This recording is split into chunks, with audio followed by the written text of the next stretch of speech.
Hello दोस्तों, स्वागत है आपका अपने YouTube channel Rohit Goswami law classes में। और आज हम आपको कराने वाले हैं एलएलबी थर्ड ईयर, सेम हमारा फिफ्थ एक्ट है CPC, civil procedure code and limitation act.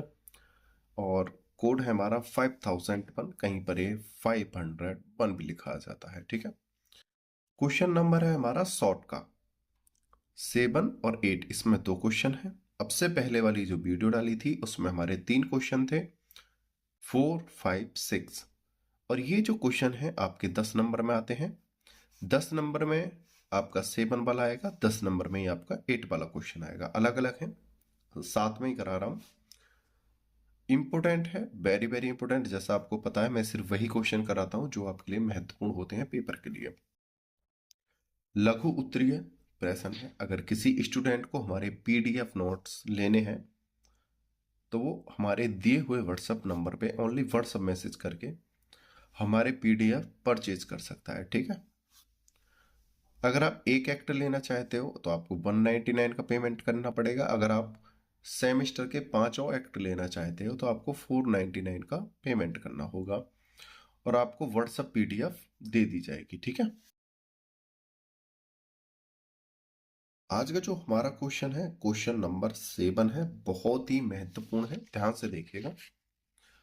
और हाँ, एक बात और बता दूं, यह क्वेश्चन उन्हीं बच्चों के समझ में आएंगे जो क्वेश्चन शॉर्ट क्वेश्चन के 1 से 6 तक की वीडियो देख लेंगे, क्योंकि यहां पे सभी का क्या है, समावेश है, एक दूसरे से सम्मिलित हैं। ठीक है। तो आप पहली वीडियो 1 से 6 तक की देख लोगे तो आपके शॉर्ट क्वेश्चन आपके समझ में आएंगे।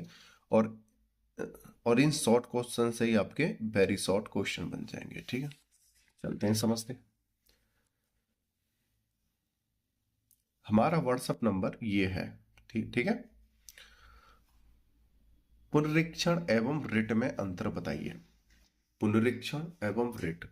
पुनरीक्षण को मैं काफी बार बता चुका हूं, आप पीछे की वीडियो देखिएगा तो आपको पुनरीक्षण अच्छे से समझ में आएगा। बात करते हैं पुनरीक्षण और रिट में अंतर की। पॉइंट नंबर 1, पुनरीक्षण। उच्च न्यायालय द्वारा पुनरीक्षण अधिकारिकता का प्रयोग सिविल प्रक्रिया संहिता की धारा 115 के अंतर्गत किया जाता है। मतलब जो पुनरीक्षण होता है, इसका जो प्रयोग किया जाता है वो सीपीसी की धारा 115 के द्वारा किया जाता है। रिट यानी याचिका, जबकि रिट अधिकारिकता का प्रयोग उच्च न्यायालय द्वारा, हाईकोर्ट द्वारा संविधान के अनुच्छेद 226 एवं उच्चतम सुप्रीम कोर्ट यानी उच्चतम न्यायालय द्वारा अनुच्छेद 32 के अंतर्गत किया जाता है। इस एक रिट होती है, रिट के द्वारा हम कोई याचिका देते हैं। ठीक है। ये रिट क्या होती है, कैसे होती है, क्या काम होते हैं, ये एक बहुत बड़ा क्वेश्चन है। सिर्फ आपको इतना ही याद करना है, हाई कोर्ट द्वारा रिट का प्रयोग 226 अनुच्छेद आर्टिकल 226, और सुप्रीम कोर्ट का जो कार्य है उस रिट का, वो आर्टिकल 32 के द्वारा होता है। ठीक है, आगे चलते हैं। सेकंड नंबर का पॉइंट है, पुनरीक्षण अधिकारिकता का क्षेत्र अपेक्षाकृत अधिक व्यापक नहीं है। क्या बोल रहा है, पुनरीक्षण का जो क्षेत्र है वो ज्यादा व्यापक नहीं है, बहुत छोटा है। रिट उत्प्रेषण, अधिकारिकता का क्षेत्र अपेक्षाकृत अधिक व्यापक है। ठीक है, क्या है, बहुत व्यापक है। ये क्वेश्चन आपका खत्म है, क्वेश्चन नंबर 7। अब आप कहोगे कि सर इसमें से दो दो ही पॉइंट है और ये 10 नंबर में कैसे बन जाएगा। ये 10 नंबर आपके रेडी हो गए। आपका डिपेंड ये नहीं करता कि आप लिख कितना रहे हो, लिख कितना रहे हो डिपेंड करता है कि आप लिख क्या रहे हो। ठीक है, कम लिखो मगर शुद्ध लिखो, जैसे गागर में सागर, उस प्रकार से जितना कम लेकिन सटीक हो, साफ हो, सुथरा हो, समझने वाला, तो आपको नंबर पूरे मिलेंगे। आगे चलते हैं।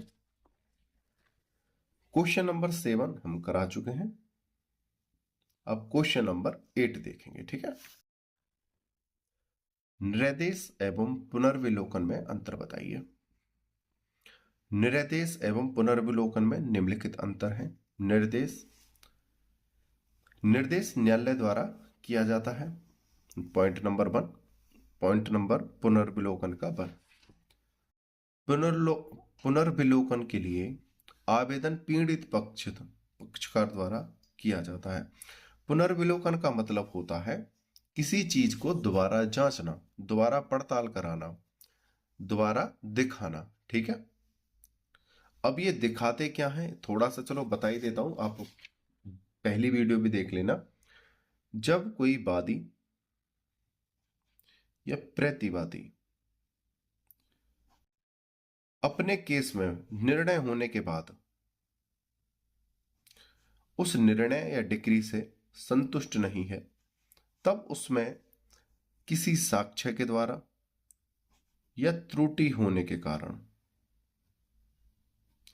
या तो उस मतलब वादी या प्रतिवादी दोनों में से किसी पक्ष के पास या तो कोई मजबूत साक्ष्य आ जाए या उसे कोई त्रुटि नजर आ जाए, तो इसके आधार पर वो कहेगा कि इस निर्णय को आप एक बार पुनः देखिए, एक बार इसका दोबारा से पुनर्विलोकन कीजिए। ठीक है, और भी बहुत चीजें हैं पुनर्विलोकन में, आप वीडियो को देखिएगा, आपको और अच्छे से समझ पाएंगे।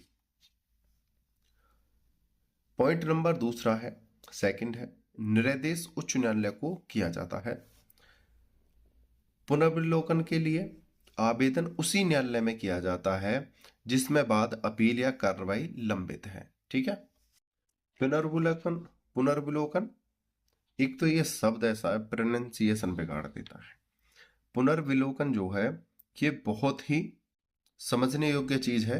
देखो यहां पर बोला है ये उसी न्यायालय में किया जाता है जहां पर इसका लंबित या वाद चल रहा होता है। भाई जहां पे इनका वादी हो या प्रतिवादी, भाई इनमें से कोई एक की हार हुई होगी, एक की जीत हुई होगी, दोनों में से, या किसी समझौते पाए होंगे, लेकिन ये किसी निर्णय से संतुष्ट नहीं है कोई एक पक्ष। ठीक है, तो ये अपील कहां लेके जाएंगे पुनर्विलोकन की? उसी न्यायालय में तो लेके जाएंगे जहां पर इसका निर्णय हुआ है, या इनके पास कोई साक्ष्य उपस्थित हो जाए, कोई ऐसा ठोस साक्ष्य आ जाए कि भाई इसमें निर्णय हो चुका है लेकिन एक हमारे पास अच्छा सबूत है, आप इसे दोबारा देखिए, या इसमें आपने कोई त्रुटि की है, तो उसी न्यायालय में जाएंगे जहां से इसका निर्णय हुआ है। तीसरे नंबर का पॉइंट है निर्देश बाद अपील या कार्रवाई के लंबित रहते किया जाता है। भाई निर्देश कब दिया जाएगा? निर्देश तभी तो दिया जाता है कि भाई आप इस वाद को इतना, इस केस को, इस वाद को इतना लंबा क्यों लेके जा रहे हो, ऐसी क्या समस्या है जिससे ये कंप्लीट नहीं हो पा रहा है, और इस पे सूक्ष्म रूप से अध्ययन करो और इसको आगे बढ़ाओ और इसको समाप्त करो केस को। ठीक है, निर्देश देते हैं उच्च न्यायालय। पुनर्विलोकन निर्णय अथवा डिक्री पारित किए जाने के पश्चात किया जाता है। पुनर्विलोकन कब किया जाता है? जब कोई निर्णय पारित हो जाए और उसमें त्रुटि या किसी नए साक्ष्य की प्राप्ति हो जाए। 4th नंबर का पॉइंट है निर्देश के आधार पुनर्विलोकन के आधारों से भिन्न है। 4th नंबर, और पुनर्विलोकन के आधार निर्देश के आधारों से भिन्न है। भाई दोनों के क्या है? डिफरेंट है, अलग अलग है। निर्देश के आधार पुनर्विलोकन से विभिन्न है, अलग है, और पुनर्विलोकन के आधार निर्देश से भिन्न है, अलग है। ठीक है, उम्मीद करता हूं यह क्वेश्चन भी आपको अच्छे से समझ में आया होगा। अगर कहीं से 1-2% का आपके दिमाग से निकल रहा है तो आप शॉर्ट की वीडियो को देखना, 1 से 6 तक जब आप देखोगे तो 7 और 8 आपको बिना याद करे ही याद हो जाएंगे। बस आप एक बार नजर मारोगे, आपके दिमाग में कॉपी छप जाएगी, 2 कॉपी। ठीक है, आपने वीडियो को अंत तक देखा है, मुझे अच्छे से सुना है, उसके लिए धन्यवाद। टेक केयर, बाय बाय, जय हिंद, जय भारत।